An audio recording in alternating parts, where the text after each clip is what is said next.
Hello, and welcome to another positive cinematic spotlight, where we look at movies to find inspiration and encouragement for the education community. We leave the horrors of October and Halloween behind, heading enthusiastically into November with an election day and Thanksgiving. As we transition into a politically uncertain election and the but paired with the ever constant uh, family mooring of Thanksgiving, we turn our attention to the 1986 hit Stand By Me. Stand By Me is a movie based on a Stephen King novella called The Body, published in the collection Different Seasons, published in 1982. Uh, King presents four tales connected to the four seasons, and The Body carries the subtitle Fall from Innocence, connecting it with the season of fall. In this story, we find uh, four friends Gordy, Chris, Teddy, and Vern who go on an adventure to find the body of a peer who's been reported missing. Vern, here played by Jerry O'Connell, hears that his older brother supposedly found the body, and he and his friends and the four 12-year-olds are happy for one last adventure before school starts and hope to uh, get named heroes, recognized as heroes for finding the missing child. As you would expect, this is a coming of age story, and each of the friends have a backstory which makes their development into adulthood a matter of struggle and hardship. We also learn that the boys will not be able to hang out as much as they enter junior high school. Gordy is going to be put into college bound courses, while his friends Chris, Teddy, and Vern will be in the so called shop classes. What resonates with me about this story and these characters is how other people's opinions of the boys are integral to their own idea of who they are. As preteens, the four boys place a lot of value in what other people say, especially when it comes to adults uh, whose opinions have a powerful effect on their lives. When Chris laments that it's what everyone thinks of my family in this town, it's what they think of me. It's I'm just one more of those low life Chambers kids. We see that he, rather than resolve himself to prove everyone wrong, he just accepts the label, um, and lives up to those expectations of being a no good Chambers kid. Gordy, on the other hand, um, he's the narrator of the story, played by Will Wheaton, and he is a creative and skilled writer, entertaining his friends with fictional stories. But his father criticizes him for his focus on writing and for not being athletic like his older brother. And because of that, we see him when he realizes that he's going to be in different classes than his friends, that he's going to take those shop classes rather than the college bound courses, um, because he considers, as his father does, writing to be a waste of time.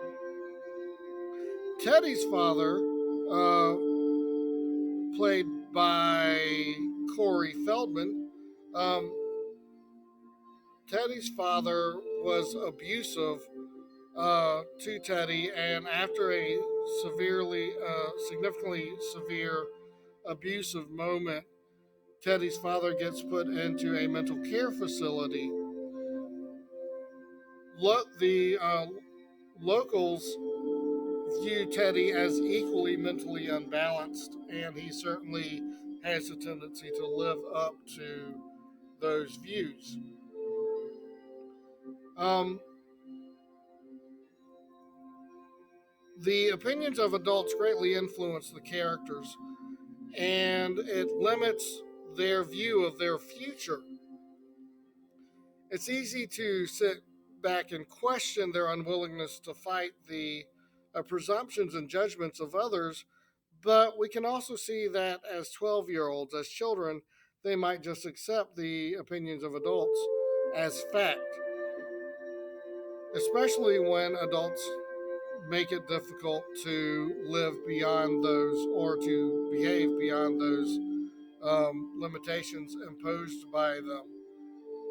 When Chris tries to undo a choice he made, stealing milk money from the school, um, the teacher he confides in uh, and returns the money to never returns it to the school and instead uh, uses the money for herself on clothing rather than giving Chris the opportunity for a redemptive moment.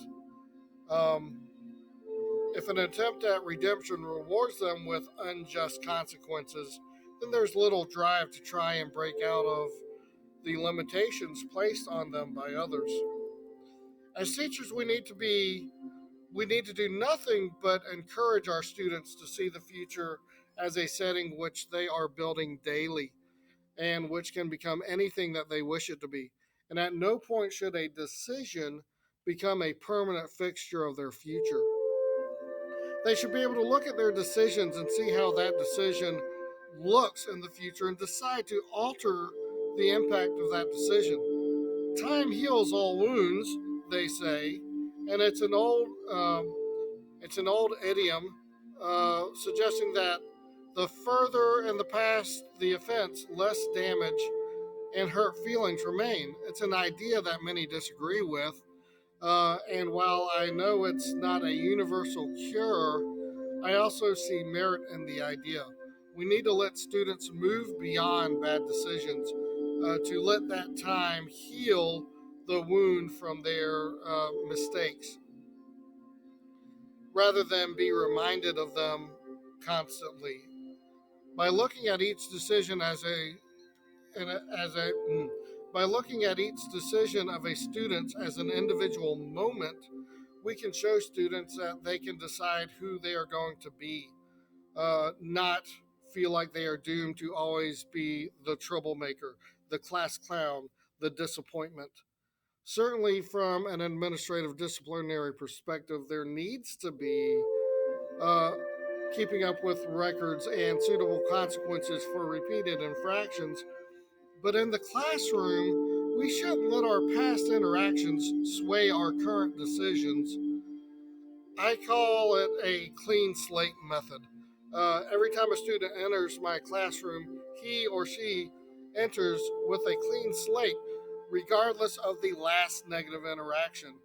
Um, class period starts off, and we have a negative interaction. I have to ask the student to leave to maybe go talk with administration. When they come back to that class in that same class period, it's a new moment to start clean and fresh and have positive interactions.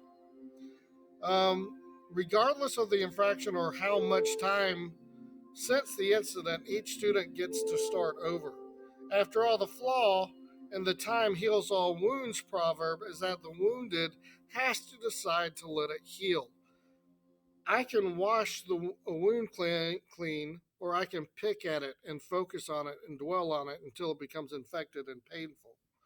I encourage everyone to wash those wounds the second they happen and let healing begin.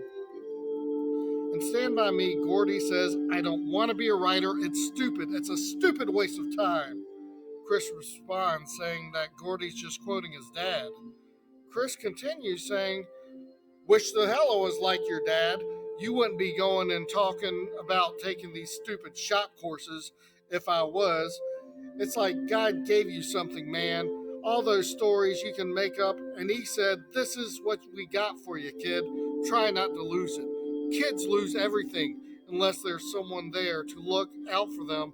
And if your parents are too messed up to do it, then maybe I should. Admittedly, I altered some terminology from the original quote to keep this family friendly, but Chris shows great wisdom here, taking Cordy's struggles with who he is and applying them to the struggle of all children. Kids lose everything unless there's someone there to look out for them. One of the biggest arguments for getting students back into the classroom this year with the COVID pandemic is fear of losing them. And in this case, the focus was losing them physically, emotionally, and academically.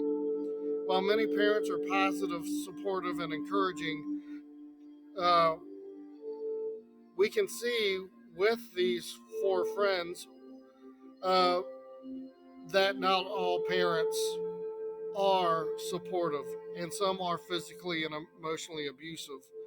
We needed to account for their well being.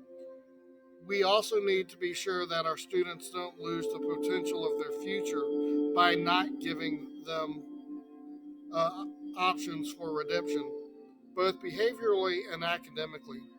Human brains continue to develop in our 20s, but we often make student decisions a non recoverable situation, especially in terms of academics. Due dates are often cut off notices, but without the chance to get the service switched back on.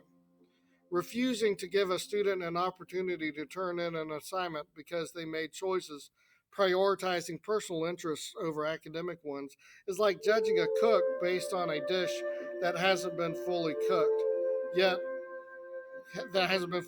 yet. After all, the decision making center of the brain is still cooking. Chris and Gordy support each other and make it out of Castle Rock. Um, Hold on one moment. Let me pause to get the door.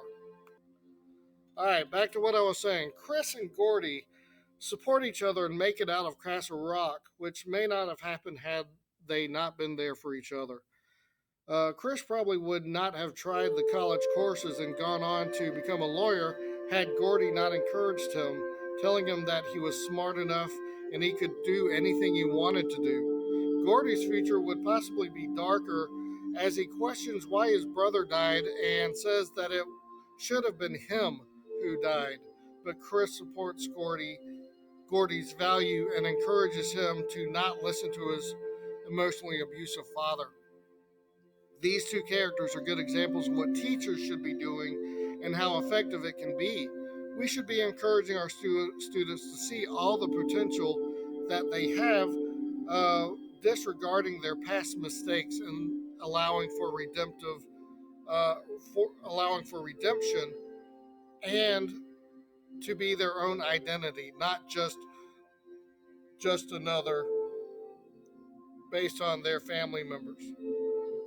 If you've provided that encouragement, which can come both overtly with verbally positive and uh, with verbal positivity and encouragement, and covertly through friendly eyes and the decision to not remind students of their mistakes, instead actively providing further opportunities for growth, then you have provided a good teaching experience for your students. Don't tell administration I said this, but paperwork doesn't make you an effective teacher.